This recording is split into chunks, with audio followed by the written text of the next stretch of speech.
putus asa tak berarti, jalan dengan tanpa harapan, lalu tangan yang berlubang paku menjamah jadi hidup baru, dan kayu yang kasar mengubahkan jalan hidup yang penuh kegagalan. Ku puji Dia selama-lamanya, sebab salib mengubah hidupku, dan ku yakin darah Yesus yang suci sudah mengalir di Kalvari. Bila zaman berlalu, dunia mendebu, ku tetap pegang salib itu.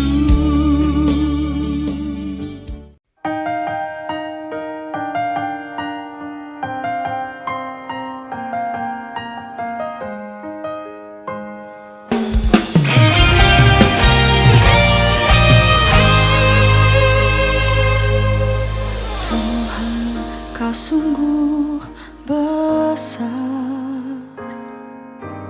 karya-Mu sungguh ajaib. Tiada hentinya ku mengagumi, sungguh Kau ajaib. Tuhan, Kau sungguh besar, karya-Mu sungguh ajaib. Tiada hentinya ku mengagumi, sungguh Kau ajaib. Ku mau selalu bersyukur kepadamu Tuhan, anugerah-Mu mempesonaku. Selalu dan selalu Kau angkat hatiku, Kau membuatku berharga di mata.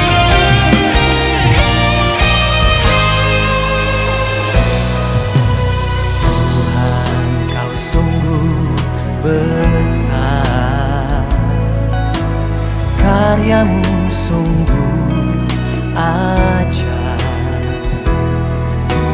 Tiada hentinya ku mengagumi, sungguh Kau ajaib.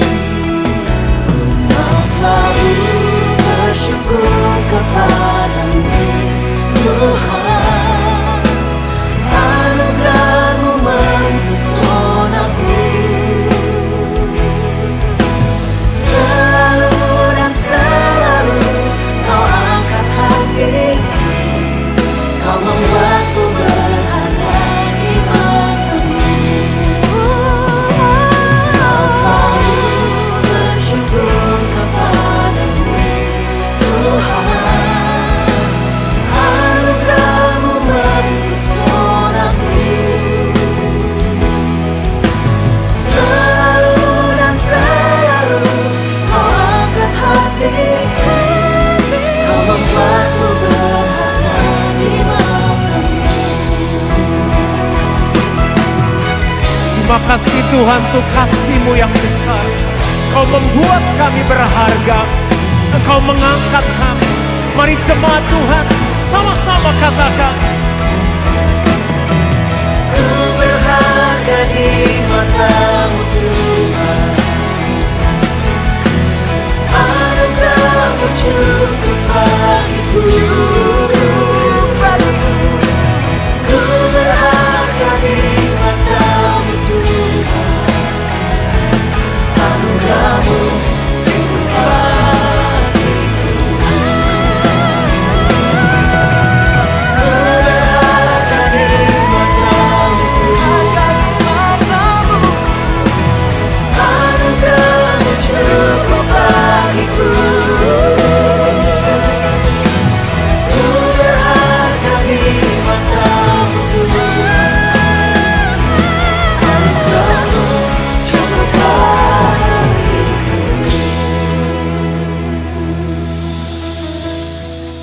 Kita ada dan kita hidup karena anugerahnya.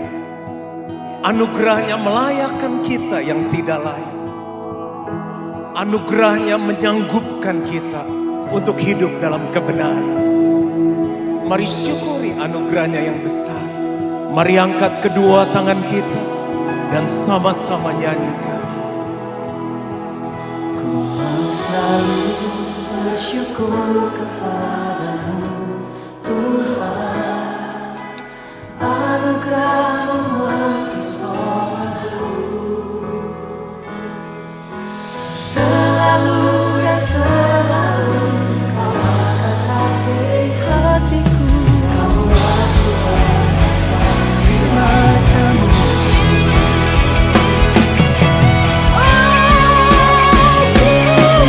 Selalu bersyukur kepadamu Tuhan, anugerah-Mu mempesonaku.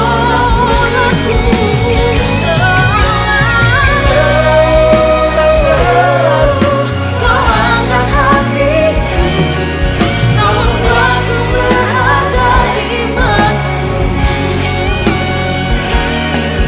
Kau membuatku berharga di mata-Mu. Kau membuatku berharga di mata-Mu.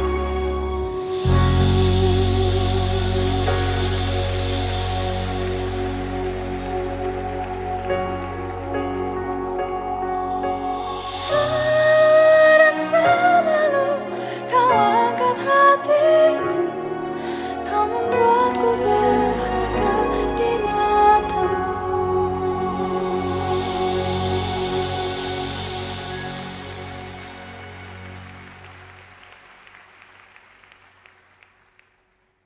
Bapa di surga, kami datang kepadamu ya Tuhan, memohon kiranya Tuhan sendiri yang berbicara melampaui kata-kata hamba-Mu. Kami berdoa kiranya Roh Kudus bekerja lebih kuat daripada perkataan hamba-Mu.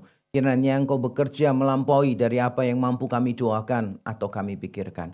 Kami berdoa ya Tuhan, kiranya sungguh-sungguh Engkau menjamah setiap kami melalui Injil Yesus Kristus. Kami berdoa kiranya Tuhan berkenan untuk dijumpai oleh kami orang-orang yang berdosa ini. Tuhan berkenan untuk menjangkau kami dan menguatkan kami. Secara khusus bagi kami yang mungkin sedang dalam keadaan yang terpuruk, hancur, berantakan di banyak hal. Kami berdoa kiranya kami mengalami transformasi perubahan di dalam Tuhan. Terima kasih Tuhan, nama-Mu dimuliakan dan hati-Mu disenangkan. Kiranya Injil Yesus Kristus yang benar dan menyelamatkan, kematian dan kebangkitannya, kiranya diberitakan sejelas-jelasnya di antara kami. Terima kasih Tuhan. Di dalam Kristus Yesus Tuhan, kami berdoa dan kami mengucap syukur. Amin. Amin. Amin.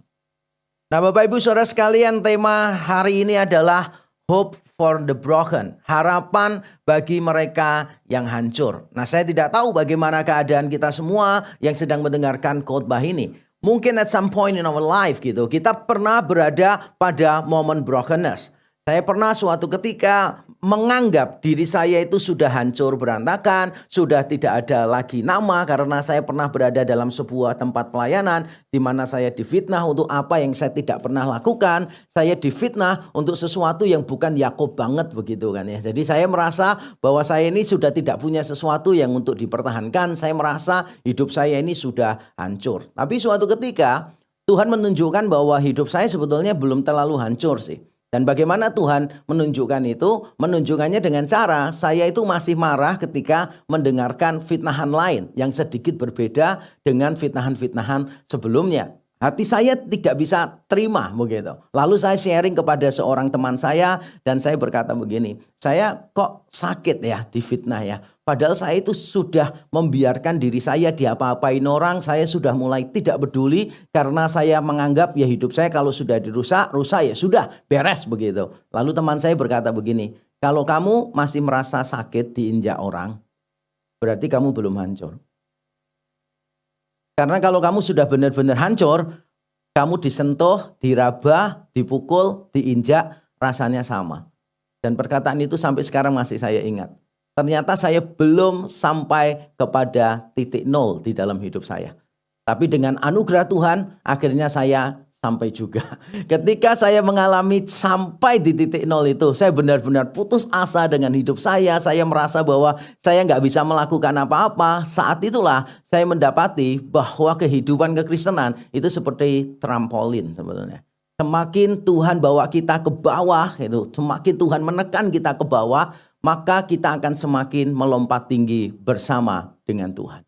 Tapi saya juga menyadari tidak semua orang itu suka merengkuh kehancuran. Tidak semua orang juga tahu cara menghadapi kehancuran. Terutama kita hidup di tengah zaman yang tampaknya sangat mendewakan kekuatan. Kita ini kalau kelihatan lemah, wah itu kelihatannya tidak keren sama sekali. Dunia kita sekarang ini adalah dunia yang memamerkan kehebatan, kekuatan dan sebagainya. Di media sosial kita sudah bisa lihat sendiri bagaimana orang tidak ingin terlihat jelek di media sosial. Saya melihat beberapa kali ada orang yang menampilkan fotonya dengan pasangannya gitu kan ya. Lalu berkata, waduh blessed beyond measure apa segala macam gitulah ya.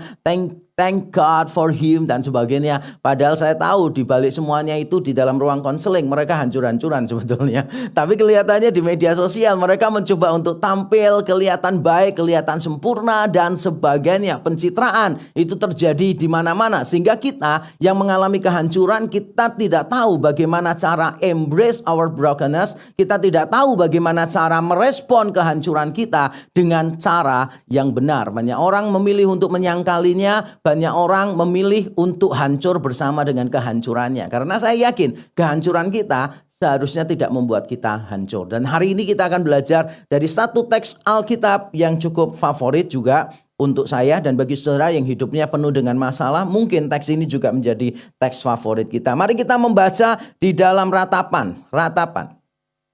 Mari kita membuka Alkitab kita, Ratapan pasal yang ketiga.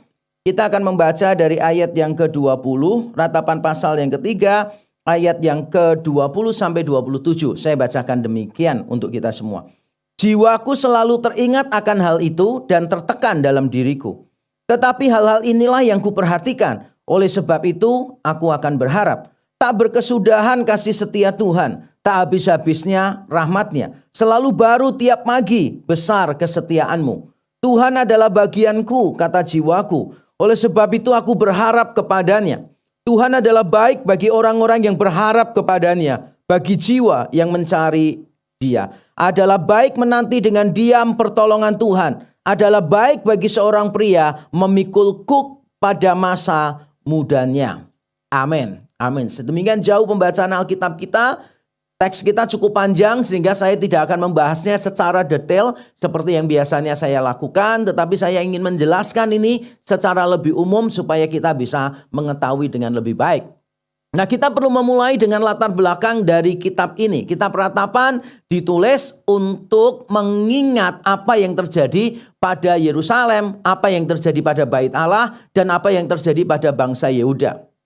Kita semua tahu setelah Salomo meninggal dunia, kerajaannya pecah jadi dua. Kerajaan utara namanya Israel, kerajaan selatan namanya Yehuda. Lalu bergantilah raja demi raja memerintah di Israel dan di Yehuda. Mayoritas dari mereka tidak mengasihi Tuhan. Sehingga akhirnya Tuhan menghukum bangsa Israel dan bangsa Yehuda. Bangsa Israel dikalahkan oleh Asyur dan bangsa Yehuda dikalahkan oleh Babel. Mereka dibuang di Babel dan Bait Allah dihancurkan, Yerusalem diluluh lantakkan. Nah, saudara, saya tidak tahu bagaimana cara kita memahami peristiwa ini. Karena kita biasanya menganggap begini, ya itu biasa aja sih. Satu bangsa kalah, ya sudah. Itu sesuatu yang biasa. Tapi kalau saya memposisikan diri sebagai bangsa Israel, maka saya bisa lebih memahami perasaan mereka. Karena kalau kita bertanya kepada bangsa Israel, apa sih yang paling penting di dalam hidup mereka? Apa yang paling penting di dalam hidup mereka? Pasti mereka akan menjawab yang paling penting adalah tanah perjanjian. Apa yang paling penting bagi mereka? Yang paling penting adalah Yerusalem, kota suci. Apa yang paling penting bagi mereka? Yang paling penting adalah bait Allah, bait suci, di mana mereka bisa melakukan ibadah mereka di situ. Jadi kalau saya boleh mengatakan, the temple of God in Jerusalem dan the promised land, itu adalah hal yang paling penting bagi bangsa Yehuda. Nah, sekarang bayangkan, yang paling penting di dalam hidup kita tidak ada di tangan kita. Kalau bingung membayangkan, saya akan membantu Bapak Ibu Saudara untuk membayangkan. Seandainya satu demi satu apa yang Bapak Ibu Saudara miliki diambil oleh Tuhan. Kira-kira 3 terakhir yang kita pertahankan apa? 3 terakhir yang kita pertahankan. 1, pasti mertua. Oh, bukan ya, bukan. Oke. 2, pasti mantan. Bukan ya. Apa yang kita pertahankan? 3 ini yang kita pertahankan apa kira-kira? Kalau kita harus melepas semuanya dan hanya mempertahankan 3. Tidak mudah. Mungkin ada orang berkata karir, kesehatan, keluarga dan sebagainya. Kalau saya ditanya, saya mempertahankan apa? Mungkin saya akan mengatakan saya akan mempertahankan keluarga saya, nomor 1. Mungkin kalau saya ditanya, saya akan mengatakan saya akan mempertahankan keluarga saya, nomor 1. Saya akan mempertahankan apa? Saya mungkin akan mempertahankan buku-buku saya, supaya saya tetap bisa membaca. Atau mungkin sebagai saudara mungkin mempertahankan pelayanan, mempertahankan karir dan sebagainya. Nah, setelah membayangkan 3 hal yang paling penting di dalam hidup saudara, lalu bayangkan begini, 3 hal itu sekarang hilang dari genggaman saudara. Jelas ini tidak mudah. Saya pernah berjumpa dengan seseorang. Dia menderita sebuah kanker tulang kalau saya tidak salah. Lalu saya berkhotbah di kota itu dan pendetanya bilang, Pak Yakub tolong doakan jemaat saya. Saya bilang, serius Pak minta doa saya? Oh ya, saya minta tolong Pak Yakub. Soalnya rekor saya berdoa itu 15-1 Pak. 15 sembuh, 1 mati. Kebalikannya. 15 mati, 1 sembuh. Lalu dia bilang, gak apa-apa Pak, doain aja. Ya mungkin dia sedang bermasalah sama jemaat itu ya. Jadi tetap dia yakin harus saya yang mendoakan gitu. Lalu saya pergi ke rumah orang itu dan saya melihat orangnya masih muda. Usianya ya mungkin sama dengan saya lah pada waktu itu. Lalu saya mulai bincang-bincang dengan dia, perasaan apa yang paling dominan ketika dia merasa sakit itu. Lalu dia menjawab, perasaan yang paling dominan itu malu Pak. Wah, saya kaget. Biasanya kalau orang sakit itu kan gak mau ngerepotkan, merasa gak berguna, atau kesakitan dan seterusnya. Dia bilang, saya malu. Lalu saya tanya, kenapa malu? Ternyata dia memberitahu saya, hal yang paling berharga di dalam hidupnya itu adalah prestasi di bidang olahraga. Pialanya banyak, dia juara PON dan sebagainya. Nah, pada saat dia mengalami masalah ini, dia merasa bahwa harga dirinya, nilai hidupnya, semuanya sudah direnggut dari dalam. Dia mengalami kehancuran yang luar biasa. Nah, seperti itu pula situasi bangsa Yehuda pada saat ratapan ini ditulis. Yerusalem sudah hancur, Bait Allah hancur. Bangsa Yehuda dibuang dari tanah perjanjian. Nah, lalu bagaimana kita menyikapi hal itu? Bagaimana seandainya itu terjadi pada kita? Nah, saudara, saya mau mengatakan demikian di awal, bahwa yang paling penting sebetulnya bukan apa yang terjadi, tetapi respon kita terhadap apa yang terjadi. Saya ulang sekali lagi. Yang paling penting itu sebetulnya bukan apa yang terjadi, tetapi respon kita terhadap apa yang terjadi. Yang terjadi itu sifatnya itu netral. Bisa baik, bisa buruk. Misalnya begini, ada orang berangkat dari keluarga miskin. Tapi akhirnya karena dia miskin, dia menjadi orang yang sukses. Tapi ada juga orang berangkat dari keluarga yang miskin lalu menghancurkan dirinya sendiri karena tidak puas dengan masa lalunya. Ada orang-orang sukses dengan latar belakang yang berbeda-beda. Ada orang gagal dengan latar belakang juga berbeda-beda. Sehingga saya seringkali mengatakan what happened to you sebetulnya doesn't matter. Yang paling penting adalah you respond, how you respond to your past, to your experience. Itu yang paling penting sebetulnya. Nah, kita diajar itu di dalam ayat 20 dan di dalam ayat 21. Saya bacakan untuk kita. Jiwaku selalu teringat akan hal itu dan tertekan dalam diriku. Jiwaku selalu teringat, perhatikan kata selalu teringat akan hal itu dan tertekan dalam diriku. Tetapi hal-hal inilah yang kuperhatikan. Kalau dalam bahasa Ibrani, hal-hal inilah yang kuingat. Bahasa Inggris menerjemahkan I call to mind. Jadi benar-benar kata mengingat muncul di sana 2 kali. Oleh sebab itu aku akan berharap.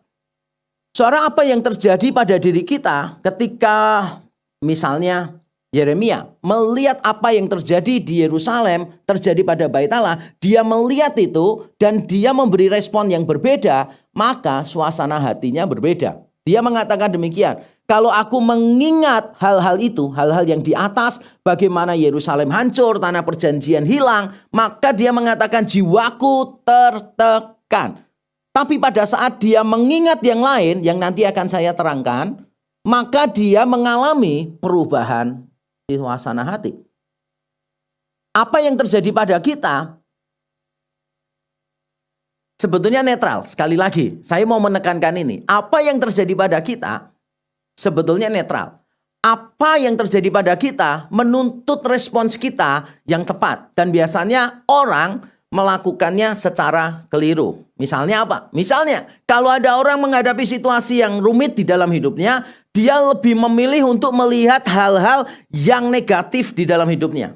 Tadi kita baca ayat 20, selalu teringat akan hal itu. Ada kata selalu teringat akan hal itu. Berarti mengingat itu terus. Karena pikirannya dia fokusnya itu pada persoalan, dan pada persoalan.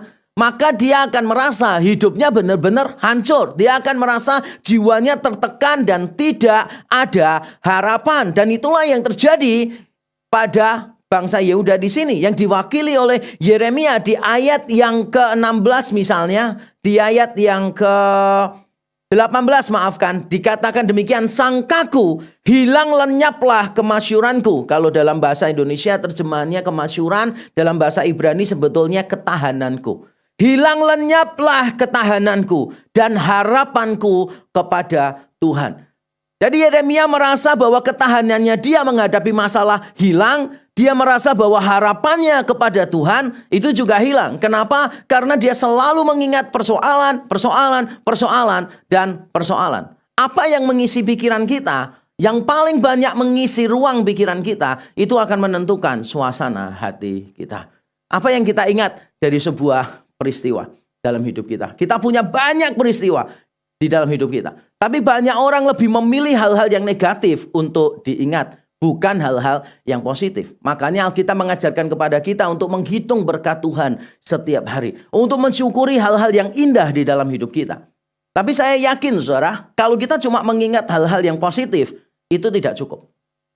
Kita juga harus memaknai hal-hal yang negatif. Pemaknaan ulang itu adalah hal yang penting sekali. Apa yang saya maksud dengan pemaknaan ulang? Yang saya maksud dengan pemaknaan ulang adalah semacam ini.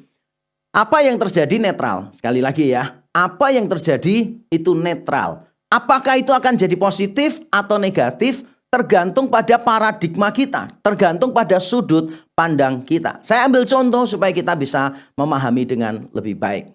Seorang penulis yang bernama Matthew Henry, dia pernah mengalami pencopetan. Uangnya dia hilang. Bayangkan kalau saudara pernah dicopet, saudara pasti tahu perasaannya seperti apa. Saya juga pernah dicopet. Tapi bagi saya nggak masalah. Saya dicopet sekali, tapi saya berhasil mencopet 4 kali. Jadi masih ada cuan, bukan ya? Bukan, saya tahu bagaimana jengkelnya kalau dicopet. Tapi Matthew Henry berkata begini, saya bisa fokus kepada uang saya yang hilang, dan saya menyalahkan Tuhan. Saya bisa fokus pada uang saya yang hilang dan saya bisa sakit hati, marah dengan pencopetnya. Tapi dia melakukan hal yang berbeda. Dia berkata begini, tapi aku memilih untuk memaknai ulang peristiwa itu. Lalu dia berkata begini, aku bersyukur untuk hal-hal yang indah dari peristiwa itu. Misalnya apa? Dia mencatat, bukan aku yang dicopet, bukan aku yang mencopet. Berarti aku punya sesuatu, yang mencopet tidak punya sesuatu. Dia bersyukur bahwa bukan dia yang melakukan kejahatan. Kedua, dia mengatakan, aku bersyukur karena yang diambil cuma uangku, bukan nyawaku, bukan keluargaku. Lalu dia juga mengatakan, aku bersyukur Untuk apa? Untuk selama ini aku tidak pernah dicopet. Dengan dicopet dia sadar bahwa selama ini dia itu take it for granted. Jalan selamat, tidak dicopet orang, tidak ketemu orang jahat, bagi dia itu kayak ya we take it for granted lah. Karena itu biasa banget kan di dalam hidup kita. Tapi dengan mengalami kesusahan itu, akhirnya mata dia terbuka dan dia bisa melihat hal-hal yang baik di dalam hal-hal yang buruk itu. Ini yang saya sebut dengan pemaknaan. Pemaknaan ulang itu penting. Karena masa lalu tidak bisa kita ubah. Yang kita bisa ubah adalah cara kita melihat masa lalu kita. Sekali lagi ya, masa lalu itu netral. Ada beberapa orang mengatakan, saya mungkin sekarang jadi hamba Tuhan yang tidak mata duitan, yang pokoknya tidak mengeluh kalau susah. Bisa hidup di segala tempat, bisa kumpul dengan semua orang. Ada orang mengatakan, karena hidup saya dulu sudah sangat sulit, saya dari keluarga yang sangat miskin. Tapi saya jawab, tidak sih, itu keliru. Kenapa? Karena saya juga tahu ada beberapa hamba Tuhan lain yang dulu hidupnya miskin, setelah jadi hamba Tuhan, jadi mata duitan. Yang dulu hidupnya susah luar biasa, setelah jadi hamba Tuhan, dia tidak mau susah lagi. Jadi sebetulnya yang membedakan apa? Yang membedakan bukan what happened, tetapi bagaimana kita memaknai apa yang terjadi. Dan itulah yang diajarkan Yeremia di dalam bagian ini. Saudara lebih mengingat yang mana ini? Mengingat persoalan-persoalanmu atau mengingat hal-hal yang baik di dalam persoalan-persoalan yang buruk itu? Nah, kalau kita mau mengubah perspektif kita, mau memaknai ulang apa yang terjadi, maka kita selalu punya alasan untuk bersyukur. Punya alasan untuk berharap. Dan apa saja alasan kita untuk berharap? Mari kita lihat di dalam ayat yang ke-22 dan 23. Saya bacakan untuk kita semuanya. Tak berkesudahan kasih setia Tuhan. Tak habis-habisnya rahmat-Nya. Selalu baru tiap pagi. Besar kesetiaanmu. Sekali lagi, tak berkesudahan kasih setia Tuhan, tak habis-habisnya rahmat-Nya, selalu baru tiap pagi, besar kesetiaanmu. Secara ayat ini diterjemahkan begini oleh bahasa Indonesia, tak berkesudahan kasih setia Tuhan. Di mayoritas versi juga diterjemahkannya sama, tak berkesudahan kasih setia Tuhan. Tapi sebetulnya banyak penafsir Alkitab yang menafsirkannya secara berbeda, yang menerjemahkannya secara berbeda. Dan ada di dalam beberapa versi bahasa Inggris. Terjemahannya begini, because of the faithfulness of God, gitu, we are not consumed. Because of His steadfast love, we are not cut off. Kita ini tidak habis, gitu. Dan terjemahan ini ada di dalam terjemahan kuno Syriak, ada di Targum dan sebagainya. Dan ini cukup menarik memberitahu kita. Ketika Yeremia melihat Yerusalem hancur, Bait Allah hancur, tanah perjanjian ditinggalkan, tidak bisa ditinggali lagi. Yeremia berkata begini, apakah kita ini ditinggalkan oleh Tuhan? Karena bukti-bukti perjanjian sudah hilang. Bait Allah, kota suci, tanah perjanjian. Semuanya hilang. Apakah berarti perjanjiannya hilang? Ternyata tidak. Karena kasih setia Tuhan itu masih ada. Dan kata Ibrani di sana, chesed, kata chesed di sana itu bukan cuma kasih, bukan cuma setia, tapi kasih setia. Orang mengatakan ini adalah covenantal love. Kasih yang berkaitan dengan perjanjian. Sekali Tuhan membuat perjanjian, maka Tuhan akan setia terus mengasihi umat-Nya. Perjanjian dengan Tuhan itu tidak berakhir. Buktinya apa? Buktinya Yeremia mengatakan karena kasih setia Tuhan kita tidak habis. We are not consumed. We are not cut off. Coba saudara pikirkan. Seandainya Tuhan mau, bisa nggak Tuhan memberikan hukuman yang lebih berat kepada bangsa Yehuda? Bisa. Kita mungkin merasa hidup kita ini sudah benar-benar hancur. Tapi coba pikirkan sekali lagi. Bisa nggak sih Tuhan itu menghukum kita, memberikan kehidupan yang jauh lebih buruk daripada sekarang? Bisa nggak? Bisa. Tapi yang paling buruk tidak terjadi pada kita. Kita tidak habis. Tuhan selalu menyediakan sisa-sisa tertentu untuk disyukuri. Di dalam hidup kita, misalnya ketika saya dulu pelayanan, saya menghadapi situasi yang sangat rumit sekali. Sehingga saya putus asa setiap hari, literally. Saya tuh putus asa setiap hari. Karena dulu saya pikir dengan modal S2 dari Amerika, dengan knowledge yang saya miliki, dengan semangat yang saya punya, dengan rela berkorban yang saya tunjukkan, saya yakin akan ada perubahan yang besar begitu kan. Wah, saya yakin, saya akan menempelkan 95 dalil gitu kan ya di tembok dan terjadi reformasi seperti zamannya Martin Luther gitu kan ya. Ternyata nothing happened. Benar-benar nothing happened dan benar-benar keadaannya jauh lebih buruk. Tapi apakah saya benar-benar hancur? Belum. Dan ketika Tuhan bawa saya, benar-benar saya hancur di titik saya putus asa. Saya menyadari masih ada hal yang indah yang Tuhan berikan. Yaitu saya masih punya istri saya. Yang tiap kali saya itu stres, pulang dari pelayanan masuk kamar gitu kan ya. Saya selalu telentang lihat ke atas. Nah itu laki-laki kalau stres begitu. Kalau perempuan mesti tengkurap pegang bantal. Bener ya? Gak tahu. Pernah stres gak sih? Saya sudah lama nggak stres soalnya. Mungkin yang masih dalam keadaan stres masih ingat cara stres ya. Saya sudah lama tidak stres. Itu lama banget pelayanan saya. Jadi saya tiap kali masuk kamar gitu kan, saya langsung terlentang lihat langit-langit kamar gitu. Kemudian istri saya datang peluk saya dan bilang, stres ya Pak ya gitu. Kemudian dia beli rambut saya gini. Yang tahannya yang kuat ya. Luar biasa. Padahal sebelumnya saya selalu yang beli rambut istri saya. Yang kuat ya ngadepin aku gitu. Yang kuat ya ngadepin aku gitu. Sekarang saya yang dikuatkan oleh istri saya. Akhirnya masih ada kok sesuatu yang kira-kira kita tuh bisa syukuri gitu loh. Masih ada. Bangsa Yehuda ini bisa saja habis musnah, bisa. Tapi itu tidak terjadi. Yang lebih buruk tidak terjadi pada kita. Karena apa? Karena Tuhan itu kasih setia. Tuhan itu memegang perjanjiannya dengan kita. Nah ini ditunjukkan oleh Tuhan dengan cara memberikan rahmat dan memberikan kesetiaan. Dan saya suka cara rahmat dan kesetiaan ini diungkapkan di sini. Dikatakan demikian, tak habis-habisnya rahmatnya. Selalu baru tiap pagi besar kesetiaanmu. Kata rahmat di situ itu seperti kata Indonesia rahim. Itu ada hubungannya dengan rahim, dengan kandungan. Jadi ketika dikatakan Kak berkesudahan kasih setia Tuhan, rahmatnya itu selalu baru. Itu gambarannya seperti seorang ibu yang mengasihi anaknya, yang melindungi anaknya, yang membawa kemana saja anaknya itu berada. Dan itu dikatakan tak habis-habisnya rahmatnya, selalu baru kesetiaannya tiap pagi. Emunah kesetiaannya. Saudara bayangkan begini ya, tak berkesudahan dengan selalu baru tiap pagi itu dua hal yang berbeda sebenarnya. Merujuk pada hal yang sama, tetapi menunjukkan dua sisi yang berbeda. Satu mata uang dengan dua sisi yang berbeda sebetulnya. Kalau dikatakan tak berkesudahan, itu berarti kan ada terus gitu. Tapi kan belum tentu baru ya. Ada terus tapi belum tentu baru. Sedangkan kita tahu ketika kita menjalani hidup kita di dalam keterpurukan kita tuh seringkali membutuhkan Tuhan berbicara kepada kita setiap hari. Nah kalau cuma dijanjikan, jangan takut, rahmatnya terus panjang di dalam hidupmu.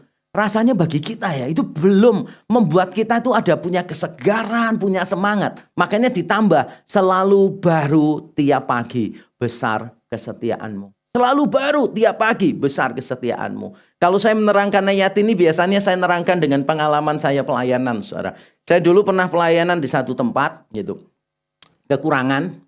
Benar-benar literal itu kekurangan. Dan itu terjadi di beberapa tempat. Saya pernah tidak bisa makan dalam pelayanan 3 hari itu benar-benar gak ada sesuatu yang saya makan. Karena yang diberikan oleh gereja itu sangat sedikit sekali. Nah saya juga pernah berada di gereja yang lain yang cara makannya itu luar biasa. Saudara tidak mungkin tidak punya makanan tiap hari. Pasti punya makanan. Yang saudara tidak punya adalah makanan baru. Karena makanannya itu akan dipanasin terus, tidak habis dipanasin terus. Jadi sekali masak itu satu tempat yang gede gitu kan ya, terus dipanasi, nggak habis, besoknya dipanasi lagi, terus dipanasi lagi. Terakhir kita buka, bisa dijual di museum.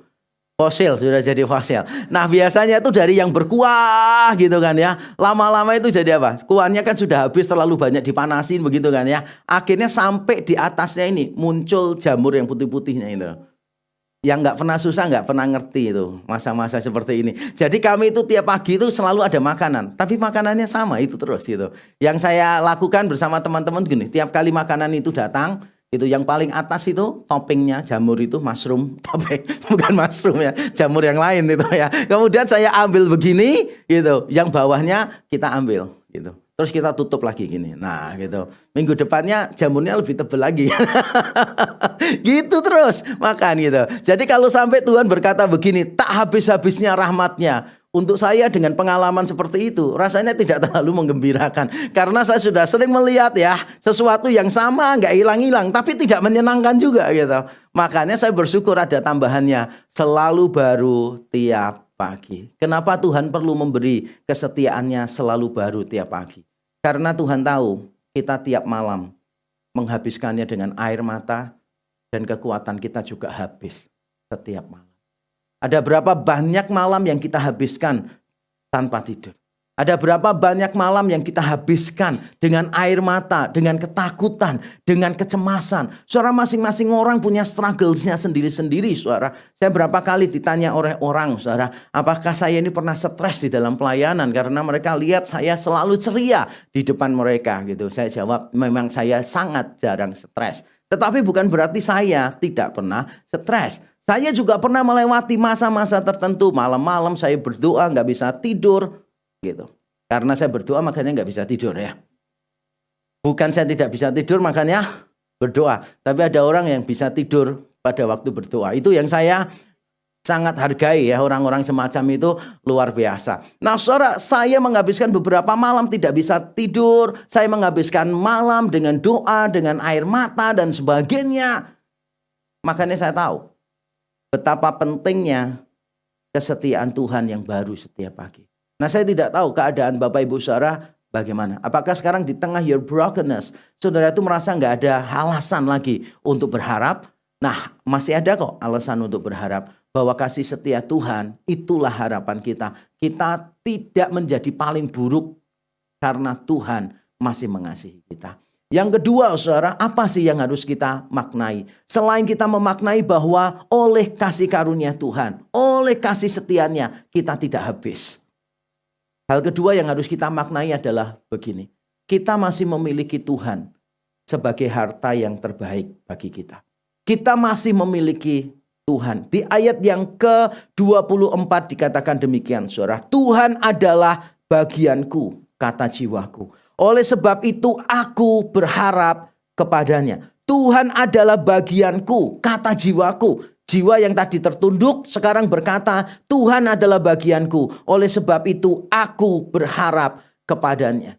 Saya suka dengan kata Ibrani bagian di sana. Kata portion. It's my portion. Karena kata itu muncul berkali-kali di dalam konteks tanah perjanjian.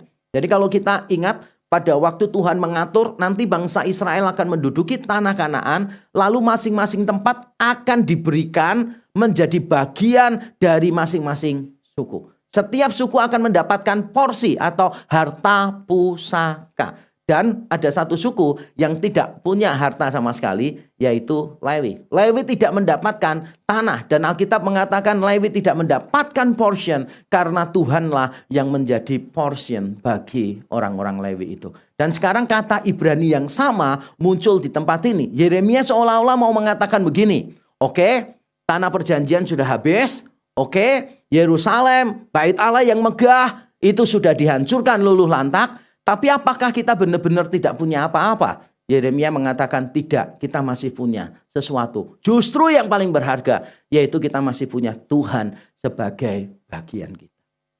Bukankah orang-orang Lewi selama ini juga tidak memiliki tanah? Tapi toh justru mereka adalah orang-orang yang paling beruntung di antara semua orang Israel atau orang Yehuda. Karena orang-orang Lewi lah yang melayani Tuhan, memberikan hidupnya sungguh-sungguh kepada Tuhan. Dan membuat Tuhan itu menjadi bagian dari hidupnya. Saudara, pandemi yang terjadi, saya melihat bagi sebagian besar orang, tidak semua orang ya, bagi sebagian besar orang, saya melihat pandemi ini adalah upaya Tuhan untuk menyingkirkan semua berhala di dalam hati kita.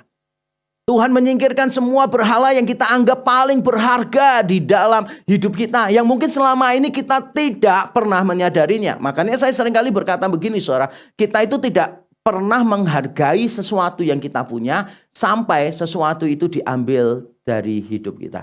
Kita tidak pernah menghargai apa yang kita punya sampai sesuatu itu diambil dari hidup kita. Nah, ketika diambil, kita baru tahu betapa berharganya itu bagi kita. Saya suka kumpul dengan anak-anak saya. Saya kumpul dengan mereka, main bersama mereka. Saya kadang main bersama teman-teman mereka juga. Tapi saya menganggap ya itu hal yang menyenangkan, cukup sampai di situ saja. Saya baru menyadari betapa kumpul dengan anak, family time itu berharga ketika saya melepas anak saya yang pertama kuliah ke Amerika. Pada saat saya melepas dia pergi, perpisahan di bandara itu, saudara, membuat saya seperti orang gila. Dan saya itu sampai ngecek kaki saya. Kaki saya itu kena ke lantai enggak? Dan saya itu sampai berharap saya tidak ketemu siapa saja yang saya kenal. Supaya saya benar-benar bisa memaknai perpisahan itu dengan anak saya. Dan saya baru menyadari betapa berharganya dia untuk saya. Bangsa Israel juga begitu. Selama ini mereka menganggap mungkin tanah perjanjian lebih berharga daripada Tuhan. Mungkin mereka menganggap Yerusalem lebih berharga daripada Tuhan. Makanya Tuhan sedang memurnikan hati mereka. Bahwa yang paling penting sebetulnya bukan tempat kediaman Tuhan, tetapi Tuhan sendiri. Yang paling penting itu bukan berkat Tuhan, tetapi Tuhan sendiri. Ada berapa banyak orang di tengah masa pandemi ini benar-benar berhala di dalam dirinya dihancurkan oleh Tuhan. Orang-orang yang selama ini mengatakan bahwa harga dirinya diletakkan pada karir, diletakkan pada keuntungan, penghasilan, bisnis yang sukses, dan sebagainya. Selama masa pandemi ini, mereka belajar satu hal, bahwa mereka hanya bisa mengandalkan Tuhan saja. Tidak ada yang kita bisa andalkan. Saya sering mengucapkan kalimat ini, saudara. Apa yang dapat diambil dari hidup kita adalah tidak berharga. Jangan meletakkan harga diri kita di atasnya. Apa yang dapat diambil dari diri kita adalah tidak berharga. Jangan meletakkan harga diri kita di atasnya. Ketika saudara menghadapi keterpurukan, saudara merasa saudara nggak punya apa-apa. Sebetulnya Tuhan sedang memurnikan saudara. Apa yang selama ini saudara anggap berharga yang sebetulnya palsu, itu sedang diambil oleh Tuhan. Dan Tuhan sedang memberikan dirinya sekali lagi dengan lebih jelas kepada saudara. You still have me. Dan ini adalah harta yang terbaik. Kalau selama ini saudara menjadikan yang lain selain Tuhan sebagai harta yang paling berharga, yang menentukan identitasmu, yang menentukan sukacitamu, yang menentukan rasa amanmu, maka sekarang Tuhan sedang mengambil semuanya itu supaya saudara bisa mendapatkan harta yang paling baik. Jadi di tengah keterpurukan kita bisa memaknai dengan cara itu. Kita masih punya harta yang paling baik. Bukan cuma kita masih punya harta yang paling baik, yaitu Tuhan. Tetapi justru dengan diambil semua harta yang palsu, kita bisa menemukan Tuhan yang sebenarnya. Pemaknaan yang terakhir, saudara, ada di dalam ayat yang ke-25 sampai 27. Masih ada kebaikan-kebaikan Tuhan di dalam hidup kita. Saya bacakan ulang dulu, baru nanti saya terangkan. Ayat 25. Tuhan adalah baik, perhatikan kata baik di sana, bagi orang yang berharap kepadanya, bagi jiwa yang mencari Dia. Adalah baik, garis bawahi kata baik, menanti dengan diam pertolongan Tuhan. Adalah baik, perhatikan kata baik di sana, bagi seorang pria memikul kuk pada masa mudanya. Kata baik muncul 3 kali, dan di dalam teks Ibrani kata baik justru itu munculnya itu di bagian yang kita langsung bisa lihat begitu. Wah, indah sekali sebetulnya. Munculnya itu di bagian awalnya kita langsung bisa lihat. Baik, baik, baik. 3 ayat semua bicara tentang kebaikan Tuhan. Saudara, pemaknaan yang pertama tadi adalah kita ini masih selamat oleh kasih setia Tuhan. Kita tidak habis karena kasih setia Tuhan. Yang kedua, kita masih punya harta yang paling berharga, yaitu Tuhan sendiri. Dan yang terakhir, pemaknaan kita terhadap masa lalu kita, kehancuran kita adalah kita masih bisa melihat kebaikan-kebaikan Tuhan. Misalnya apa? Kita bisa tahu, oh setelah Yerusalem dihancurkan dan sebagainya, kita bisa tahu bahwa Tuhan itu baik bagi orang yang berharap kepadanya, bagi jiwa yang mencari Dia. Loh, bagaimana kita bisa tahu Tuhan itu baik? Kenyataannya Yerusalem hancur. Kita jangan lupa, bagi jiwa yang berharap, yang mencari Dia. Pertanyaannya, bangsa Yehuda ini berharap kepada Tuhan atau enggak? Mereka tidak berharap kepada Tuhan kok. Ketika ada ancaman dari Babel, Tuhan berkata, berharaplah kepada Tuhan, bertobat dari dosa-dosamu, berharap kepada Tuhan. Mereka nggak mau berharap kepada Tuhan. Mereka minta tolong Mesir, mereka melakukan sendiri semuanya. Makanya Tuhan mengajar mereka melalui hal-hal yang buruk ini, mereka belajar hal-hal yang baik. Yaitu Tuhan itu baik kepada yang menantikan Dia. Dan bukan cuma menantikan, tapi menantikan dengan diam. Quietly atau in silence kalau dalam bahasa Ibrani. Bagi orang-orang yang menanti dengan diam pertolongan Tuhan. Bangsa Yehuda selama ini tidak mau menantikan Tuhan. Dan pada waktu mereka menantikan Tuhan, mereka seringkali menantikannya itu bukan dengan ketenangan. Mereka menantikannya bukan dengan diam. Ada berapa banyak di antara kita yang kalau ditanya, kamu percaya nggak Tuhan bisa memulihkan keluargamu? Kita berkata, ya, yakin. Tapi apakah engkau mau menanti Tuhan memulihkan keluargamu? Seringkali banyak orang nggak mau menanti. Beberapa yang mengatakan saya yakin dan saya mau menanti Tuhan memulihkan keluarga saya. Apakah mau menantikannya dengan tenang? Menantikannya dengan yakin bahwa kalau memang Tuhan yang berjanji, Tuhan tidak akan pernah melalaikan, tidak menepati janjinya. Tidak mungkin.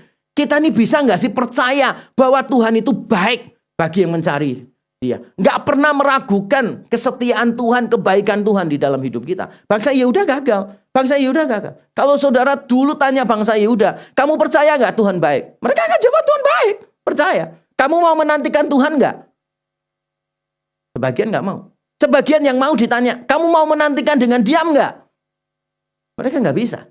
Makanya yang terjadi apa? Tuhan menghukum mereka. Bahkan di tengah Tuhan menghukum pun tetap loh ada kebaikannya Tuhan. Dikatakan demikian, adalah baik bagi seorang pria memikul kuk pada masa mudanya. Wah, terjemahan pria di sini saya khawatir ya, yang ini membuat para wanita bersukacita gitu kan. Karena yang disebut cuma pria. Sebenarnya kalau dalam bahasa Ibrani penekanannya itu terletak pada orang-orang dan kata yang dipakai di situ seringkali merujuk kepada orang-orang yang kuat sebetulnya. Bahasa Indonesia menerjemahkannya orang-orang yang muda. Adalah baik selama kita masih bisa dibentuk, kita dibentuk Tuhan. Bahkan di tengah bangsa Yehuda yang katanya dihancurkan oleh Tuhan, masih ada kebaikan Tuhan di situ. Adalah baik bagi orang kalau dibentuk pada masa mudanya. Saya paling menyukai mengajar mahasiswa teologi. Karena memang panggilan saya adalah mengajar di kampus teologi. Itu sebabnya saya 3 tahun yang lalu mendirikan STT Amadius di Surabaya. Saudara, saya sering memberitahu mahasiswa dimanapun saya mengajar, saya selalu menasihati begini. Kalau kamu sekarang susah untuk dinasihati, nanti kamu semakin susah untuk dinasehati. Kalau sekarang kamu susah dinasehati, kamu nanti akan semakin susah dinasehati. Kenapa? Karena sekarang kamu masih belum punya apa-apa. Kamu masih belum punya knowledge, kamu masih belum punya experience, kamu masih belum punya prestasi, achievement, kamu masih belum punya gelar yang tinggi, kamu masih belum punya banyak hal di dalam hidupmu. Ketika kamu dinasehati, kamu tidak mau menerima, merasa diri lebih pintar daripada orang lain, maka saya jamin pada saat kamu nanti jadi hamba Tuhan, kamu akan semakin sulit untuk dinasehati.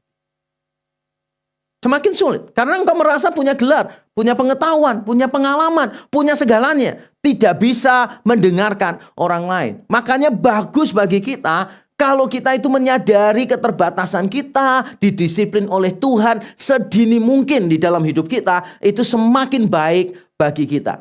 Salah satu pengalaman keputusan besar di dalam hidup saya yang saya syukuri adalah ketika tahun 2001 saya lulus S2 dari Amerika.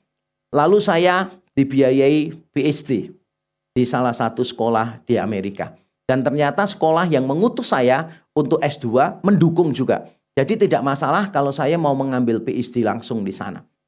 Lalu saya juga mau ditabiskan sebagai pendeta di salah satu gereja bule. Gereja yang paling besar di Amerika waktu itu, Crystal Cathedral, kalau saudara tahu, dengan pendetanya Robert Schuller. Nah, saya melayani di sana. Saya sudah diajak bicara oleh ketua klasisnya beberapa kali dan mau dibangunkan gereja sendiri. Karena dia melihat bahwa persekutuan Indonesia yang saya pimpin berkembang dari 8 orang jadi 120 orang dalam 1 tahun. Lalu itu menjadi bahan pembicaraan pada gereja yang boleh. Lalu saya diajak meeting beberapa kali. Saya mau ditabiskan jadi pendeta. Saya juga diberi beasiswa oleh gereja saya. Beberapa orang komitmen untuk membiayai saya. Dan saya juga sudah pasti akan diuruskan semuanya lah. Green card apa segala macam. Saya sudah diminta menentukan lokasi. Gerejanya di mana akan segera dibangun. Saya dijanjikan rumah, mobil, dan sebagainya.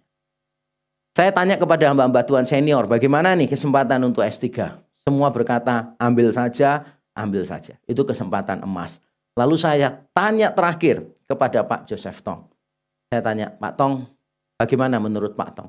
Langsung jawabannya Pak Tong, kalau kamu ambil itu, gila kamu. Mati kamu nanti kalau ambil itu. Terus saya tanya, kenapa Pak Tong? Ini. Kamu masih muda. Kalau kamu ngambil PhD sekarang, kamu tuh akan lulus PhD sebelum umur 30. Nanti kamu balik Indo atau kamu pelayanan dimanapun, kamu selalu jadi orang nomor 1. Pintermu nomor 1, jabatanmu paling tinggi. Kamu masih muda. Kamu tidak akan mau mendengarkan omongan orang. Dan itu akan membunuh kerohanianmu. Pak Tong bilang, kalau Pak Tong jadi kamu, big no. Langsung no. Lalu saya ajak istri saya berdoa, malam itu saya hubungi semuanya dan saya berkata, no, saya mau pulang ke Indonesia. Dan ternyata benar, dengan modal S2 saja, saya sombongnya luar biasa. Dengan gelar S2 saja, mematikan kesombongan saya itu lama sekali. Saya berdarah-darah untuk belajar rendah hati, mau mendengarkan orang lain dan seterusnya. Sangat berat sekali. Sampai Tuhan perlu bawa saya pada satu titik di mana saya putus asa dan saya merasa saya nggak mampu melakukan apapun. Itu keputusan terbaik saya yang saya tidak akan pernah sesali. Dan saya bersyukur, saudara. Saya pernah menghadapi masa-masa yang begitu sulit di dalam pelayanan ketika saya masih muda. Saya bersyukur saya dihancurkan oleh Tuhan kesombongan saya pada saat dulu saya masih muda. Saudara, ketika Tuhan masih mau mendisiplin kita, tetap itu adalah kebaikan Tuhan bagi kita. Itu pemaknaannya begitu. Kalau Tuhan masih menghukum kita, sehingga hidup kita itu hancur berantakan, Tuhan mengambil berhala-berhala dalam hidup kita, itu adalah hal yang positif. Itu adalah hal yang kita bisa syukuri. Karena nanti kalau semakin lama Tuhan mendisiplin kita, berarti disiplinnya akan lebih keras daripada sekarang. Dan belum tentu kita lebih lembek daripada sekarang. Bisa dibentuk karena kita sudah terlalu nyaman dengan keadaan itu. Saya sering melihat ya, orang-orang yang semakin tua, semakin susah untuk dinasehati. Kata kuncinya orang tua adalah, saya ini sudah sering makan asam garam. Gak usah ngomong, semua orang sudah tahu. Karena sering marah, pasti tekanan darahnya tinggi. Terlalu banyak makan garam ya. Gitu. Banyak orang tua senjata ampuhnya, saya ini sudah sering makan asam garam dunia. Bahkan saya sering cerita ini dalam khotbah saya pernah berjumpa dengan seorang majelis di satu gereja yang dengan arogannya berkata, saya ini sudah Kristen sebelum kalian semua Kristen. Dinasehati itu nggak mau. Dia bilang, waktu saya Kristen kalian ada nggak? Ada nggak? Nggak ada kan? Saya sudah Kristen sebelum kalian Kristen. Bahkan saya sudah Kristen sebelum dari kandungan. Saya sudah Kristen. Keturunan saya semuanya Kristen. Gitu. Saya pernah berjumpa dengan penatua semacam itu. Lalu dengan santai saya berkata, Om, saya tahu sih Om udah tua sekali, lama ikut Tuhan. Tapi Om lupa satu hal. Iblis lebih tua dari Om. Dan dia sulit untuk menjawab kalimat saya yang terakhir itu. Karena sulit untuk dibantah. Iblis lebih tua dari siapa saja di antara kita. Daud aja jatuh ya kan. Semua orang yang hebat jatuh, apalagi cuma dia kan begitu. Kita kadang-kadang merasa bahwa kita ini nggak perlu dinasehati. Kita ini merasa sudah baik. Makanya Tuhan perlu hancurkan kita supaya kita itu bisa melihat kebaikan Tuhan dalam bentuk yang berbeda. Kita kadang-kala susah untuk melihat kebaikan Tuhan. Kita pikir kebaikan Tuhan itu kalau Tuhan memberikan berkat-berkatnya terus kepada kita. Maka itu adalah kebaikan Tuhan. Sekarang Tuhan ajarkan kepada kita. Ketika dia ambil semua yang dia sudah berikan, akhirnya kita bisa melihat dia dan memandang keberhargaannya dia. Justru itulah yang baik. Tapi kita seringkali salah paham dengan kebaikan Tuhan. Saya masih ingat dulu pada waktu saya bermain-main dengan anak saya di mall. Biasanya kan saya bawa anak-anak saya itu main di mall gitu kan. Karena ada tempat mainannya, slide apa segala macam gitu kan. Wah seru begitu. Jadi saya pakai sandal jepit. celana pendek, kaos gitu, saya menemani anak saya main. Nah, suatu ketika ini peristiwa yang saya suka ceritakan karena peristiwanya itu bagus sekali. Anak saya itu keluar dari terowongan slide gitu, kemudian saya gitu kan. Nah, setelah itu ada orang lain, anak kecil juga keluar dari terowongan. Nah, setelah anak kecil keluar dari terowongan, anak kecil ini naik lagi melalui terowongan itu. Terus anak saya berkata, "Loh Pak, naik itu aja Pak. Lebih cepat, soalnya kalau lewat sana jauh." Terus saya bilang, "Jangan, Papa kan sudah ajarkan, harus muter sana." Tahu anak saya bilang apa? Anak saya bilang gini, "Papa ini lebih sayang anaknya orang daripada anaknya sendiri." Kenapa kok bilang gitu? Itu loh anaknya orang lain gitu, Papa biarin. Lebih enak dia cepat nanti naiknya. Apin disuruh muter gitu kan. Terus saya ajak dia gini, Papa mau ngomong. Jadi saya dudukin anak saya, terus saya ngomong gini, "Kok anak kecil itu sudah ada papahnya sendiri. Tuh papanya duduk-duduk di sana." Itu papanya duduk di situ. Itu papanya anak itu. Jadi anak itu bukan anaknya papa. Yang kedua, Koko perlu tahu ya, bahwa kalau naik melalui mulut terowongan itu akan membahayakan anak itu. Kenapa? Kalau ada temannya dari atas meluncur, dia pasti akan celaka. Dia pasti akan cedera. Makanya papa menjaga kamu dari cedera. Papa sayang kamu. Kenapa papa nggak ngurusin dia? Bukan anaknya papa. Nanti kalau saya urusin dia, nanti papanya malah bisa punya pikiran macam-macam. Dipikir istrinya mantannya papa, ya kan? Susah kan? Kenapa diperhatikan gitu kan? Jadi saya jelasin ke anak saya, sampai akhirnya anak saya bisa paham. Lalu kami berdua naik lagi susah payah gitu kan, main lagi. Kadang-kadang kita itu seperti anak kecil gitu.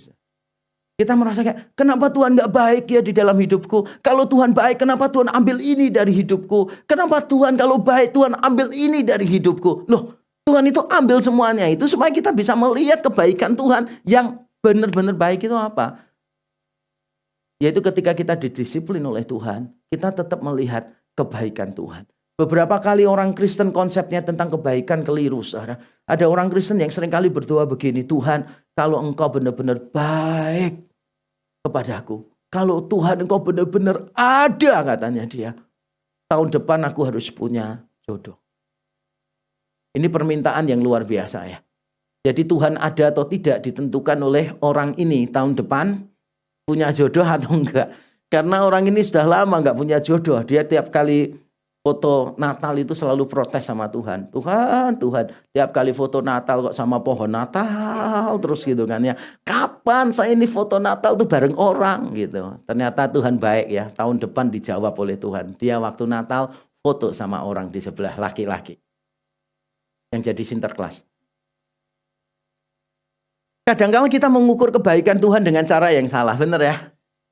Kita merasa bahwa kalau Tuhan baik, Tuhan harus memberikan berkat-berkatnya kepada kita. Padahal sebetulnya kasih setia Tuhan, kebaikan Tuhan yang tertinggi, dibuktikan ketika Allah menjadi manusia. Dia mati di atas kayu salib, menyelesaikan persoalan kita yang terbesar.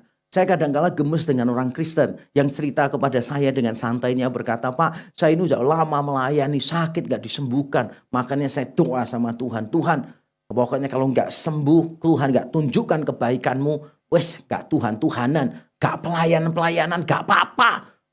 Tuhan gak mengasihi saya." Ada banyak orang Kristen mengukur kebaikan Tuhan seperti itu. Mungkin saudara di tengah keterpurukan yang saudara sekarang alami, saudara mungkin mau menjauh dari Tuhan. Saudara kecewa dengan Tuhan. Saudara mungkin melukai dirimu sendiri. Bitter experience menjadikan kamu sebagai bitter persons. Tapi sekarang setelah mendengarkan firman Tuhan, mari kita datang kepada Tuhan. Membawa kehancuran kita. Jangan disangkali, jangan ditutupi. Tapi direngkuh dan berkata, "Tuhan, aku sakit. Keterpurukan ini benar-benar menghancurkan harga diriku. Keterpurukan ini benar-benar membuat aku gak bisa apa-apa. Aku merasa bukan siapa-siapa." Tapi saudara tidak boleh berhenti di situ.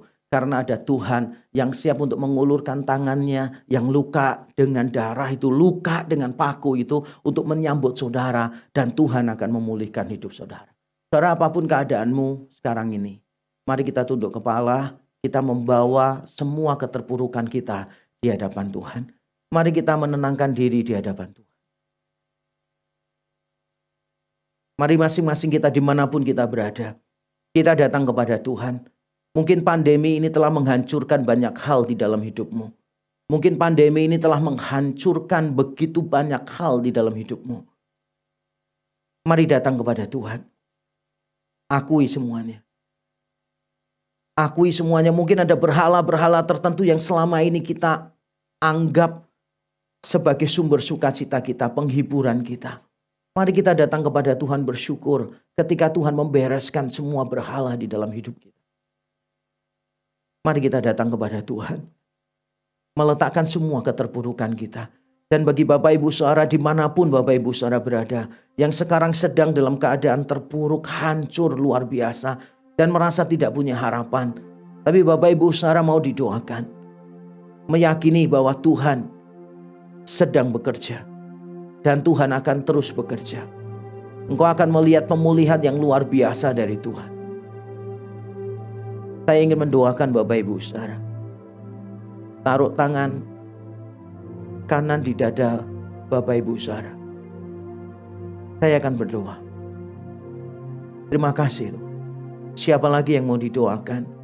Saya tidak bisa melihat saudara, tapi saya percaya Tuhan melihat saudara. Tuhan melihat tangan yang ditaruh di dada. Mungkin saat ini dengan tangisan, dengan kepahitan, dengan kekecewaan, bahkan dengan keputusasaan. Saya akan berdoa untuk saudara. Bapa di surga, Engkau melihat tangan-tangan yang ditaruh di dada mereka. Mereka yang datang kepadamu dengan penuh kehancuran. Mereka yang kehilangan harapan masa depan. Bahkan mereka mungkin ketakutan. Membayangkan masa depan mereka seperti apa. Membayangkan masa tua mereka seperti apa. Karena mereka telah kehilangan hal-hal yang paling berharga di dalam hidup mereka. Tapi kami bersyukur firman-Mu Tuhan. Kami percaya bahwa mereka belum kehilangan yang paling berharga. Dan mereka tidak akan pernah kehilangan yang paling berharga. Yaitu Tuhan sendiri sebagai bagian mereka. Kami percaya Tuhan, Engkau adalah bagian yang terbaik yang mereka miliki. Ketika semua yang mereka miliki diambil, kami percaya itu adalah kebaikan Tuhan. Supaya mereka bisa melihat Engkau sebagai harta satu-satunya yang paling berharga. Kami berdoa, Tuhan beri kekuatan bagi setiap mereka untuk kembali berharap. Untuk kembali berharap. Karena kami tahu ada harapan bersama dengan Tuhan. Terima kasih Tuhan, terima kasih. Terima kasih. Hamba-Mu bersyukur untuk tangan-tangan yang ditaruh di atas dada ini. Yang kedua, Bapak Ibu Saudara sekalian, saya ingin berdoa bagi saudara yang mau bertobat sungguh-sungguh. Yang menyadari bahwa keterpurukanmu ini adalah akibat dari dosa-dosamu. Tuhan sedang memurnikan imanmu. Tuhan sedang mendisiplin engkau. Dan engkau menyadari mungkin engkau selama ini sombong. Makanya Tuhan perlu merendahkan engkau. Engkau mungkin selama ini mengandalkan yang lain. Maka Tuhan merendahkan engkau. Mungkin kehancuranmu akibat dosa-dosamu, keputusanmu yang keliru, tindakanmu yang bodoh. Tapi engkau mendengar firman ini. Dan Roh Kudus memberi harapan yang baru kepadamu. Taruh tanganmu di dada. Saya akan berdoa untuk saudara. Siapa lagi yang mau? Silahkan taruh tanganmu di dada. Bapa di surga, tangan-tangan yang ditaruh di dada mengakui bahwa mereka adalah orang-orang yang berdosa, yang telah mengambil keputusan yang bodoh, yang telah mengambil tindakan yang keliru, bahkan mungkin kesalahan fatal yang tidak mungkin mereka lupakan sepanjang hidup mereka. Tapi kami tahu ya Tuhan, ini bukan akhir dari hidup mereka. Di tengah kehancuran mereka, Engkau Tuhan akan terus menunjukkan kasih setia, kemurahan-Mu, rahmat-Mu, kesetiaan-Mu kepada mereka. Tangan-tangan yang ditaruh di dada, hamba-Mu berdoa, Tuhan pegang di dalam nama Tuhan Yesus Kristus. Tuhan beri kekuatan, Tuhan beri hikmat, supaya mereka bisa melangkah dengan benar, supaya mereka bisa mengambil keputusan yang sesuai dengan isi hati Tuhan. Kami bersyukur Tuhan untuk semuanya ini. Kami bersyukur untuk semuanya. Terima kasih untuk firman-Mu. Kiranya Roh-Mu yang kudus terus berbicara, mengingatkan kami tentang firman-Mu ini. Di dalam Kristus Yesus Tuhan, kami berdoa dan bersyukur. Amin.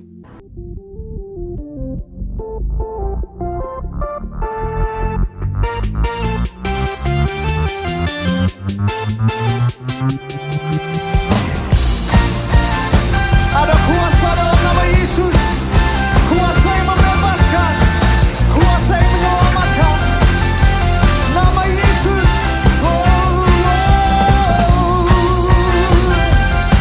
Kau dahsyat Tuhan.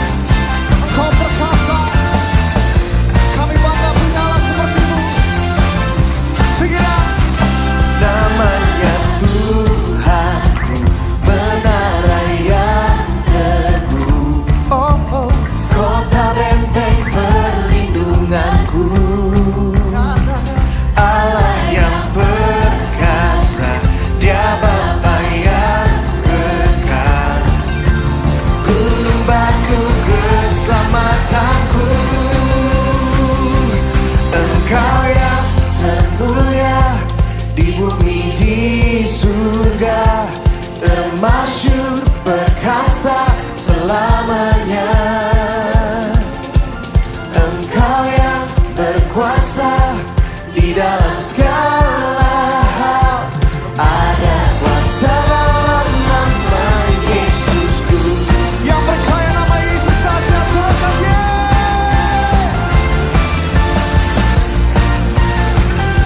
panggil nama Yesus.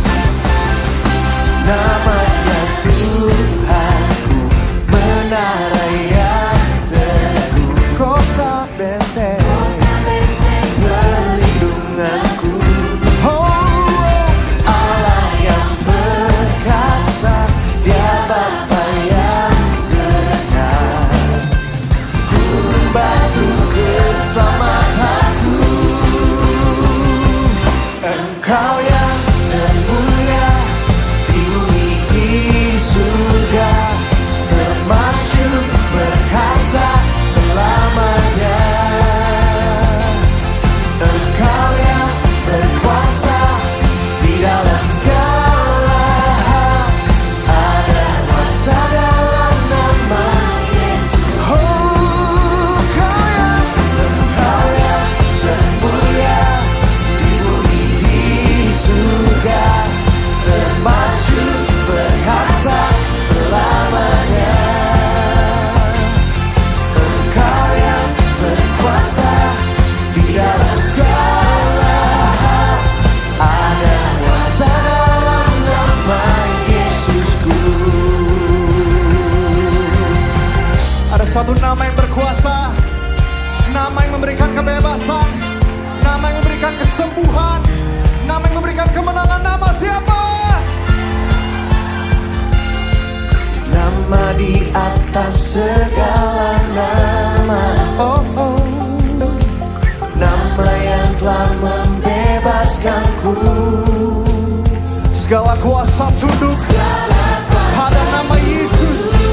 Pada nama itu, Yesus Tuhan segala Tuhan. Oh, nama di atas segala nama. Oh, oh, oh, oh. Nama yang telah membebaskanku. Segala kuasa tunduk pada nama itu, Yesus Raja segala raja.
terimalah kasih karunia dan damai sejahtera Tuhan Yesus Kristus, dan kasih Allah Bapa kita, serta persekutuan Roh Kudus menyertai setiap kita, sekarang, seterusnya, dan selamanya. Amin.